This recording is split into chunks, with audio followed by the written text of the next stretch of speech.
नमस्कार मैं फिरोज कुमार साहू आज भारतीय मजदूर संघ जे कि सारा भारत में 1 करोड़ रु अधिक सदस्य अच्छा संघर आईटा हूँ भारत गोटे सर्वविशालतम गोटे संघ ये संघ जिला कमिटी आज बैठक थिला इने मते जनरल सेक्रेटरी पद मिली दायित्व मिली आ बलांगीर रे प्राय 5000 रु 7000 सदस्य इने अच्छा समस्त को सुचारू रूपे काम करवार अच्छे आ लेबर यूनियन लेबर मानकर प्रति जन अत्याचार होचे निम्न दरमा मिलुचे बहुटे अनुष्ठान रे फैक्ट्री मिल मान को जन लेबर मैंने काम कर कम प्राप्य मिलुचे अन्य अत्याचार जेने दुर्नीति होचे सबके दूर करवा लगी संघ सब ठिया उठसी और आगामी दिन रे अनेक असुविधार समाधान करवार लगी आम प्रतिश्रुति नहीं जिला कमिटी गठन कर मुख्य उद्देश्य कौन रहा सर ई अंचल जेन लेबर माने अच्छन तांकर ऊपर जेन अत्याचार होचे बा तांकर निम्न प्राप्य मिलुचे से जगह रे ई हमर मजदूर संघ जे लड़ाई करबा आर तांकर माने जेन सरकारी सुविधा अच्छे इंश्योरेंस अच्छे तांकर परिवार बिहा बर्पण रे भी सरकारी सुविधा मिलुचे लेबर कार्ड जे माने करते समय को 100 दिन ऊपर कार्य मिलवा ले सरकार प्रतिश्रुति देछन विभिन्न जेन स्कीम माने सरकार योजना अच्छे आमे सेटा एक्चुअली ग्रामांचल लोक रही नहीं पहुँची पार्बार आम संघ कर पहुँचमु आर लगी सरकार ने लड़ाई करके सुविधा सुजोग दिलाम।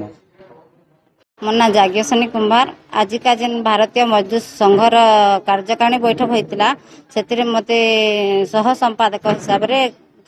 डिस्ट्रिक्ट कार्य करने चयन कर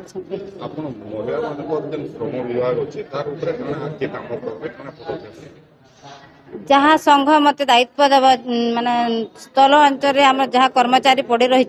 जेन माने निजर हक पाई लड़ाई करुचन माने प्रशासन को जेन माने पहुंची पारु नै आमे संघ माध्यम रे ता प्रशासन को जणामु एवं से मानकर मिसी की समाधान कर एटा भारतीय मजदूर संघर बलांगीर जिला नूतन भाव में गोटे कमिटी तैयारी करा गला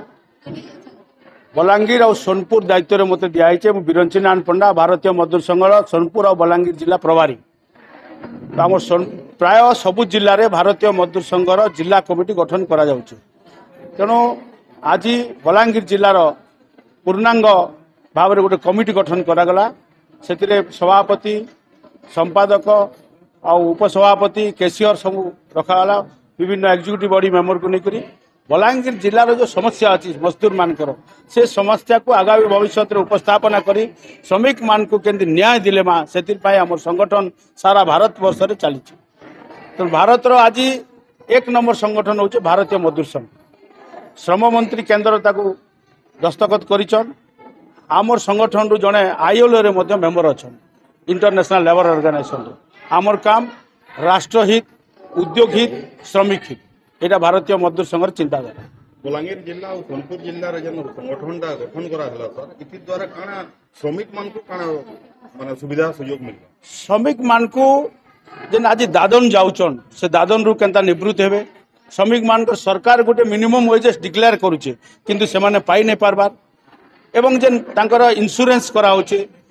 जो बोर्ड गोटे तैयारी होइछे बोर्ड रे समस्त रजिस्ट्रेशन हवा कथा निर्माण श्रमिक आकार एवं जन्म रु मृत्यु पर्यंत सरकारी सुविधा पाइबा कथा सेटा से माने पाई नहीं पारबा तेणु भारतीय मजदूर संघ को देखुचे केन हिसाब रे हमर सारा जिल्लार सबु श्रमिक रजिस्ट्रेशन हो पारबे जिला श्रम अधिकारी पाखरे आ से माने सरकार जो पाउथिबा बेनिफिट सब सुविधा से माने पाई पारबे सेतिर पई हमर भारतीय मजदूर संघ निश्चित रूप से ध्यान देबा।